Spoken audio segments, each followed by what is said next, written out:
మేలు చేసి కీడు అనుభవిస్తున్నావా? అయితే నీకు ఆశీర్వాదమే, నీకు దీవెనే. ఎందుకంటే ఒక మనిషికి నువ్వు మంచినిచ్చావు, ఆ మనిషి నీకు చెడిచ్చాడా?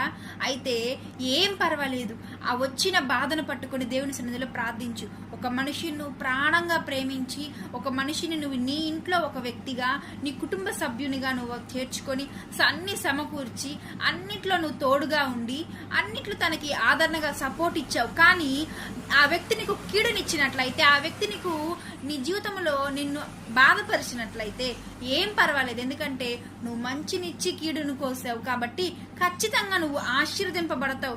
అయ్యో నాకు ఈ బాధ ఎందుకని ఏడవ మాకు, ఎందుకంటే ఆ కీడుకు ప్రతిఫలము నువ్వు ఖచ్చితంగా ఒకరోజు ఆశీర్వాదాన్ని పొందుకుంటావు. ఎందుకంటే వారికి వెళ్ళిన మంచి దీర్ఘాయు సమస్తం ఉండదని అక్కడ లేదు, కానీ వచ్చిన కీడు కొద్ది కాలమే, ఆశీర్వాదము దీర్ఘాయు కాలం ఉంటుంది.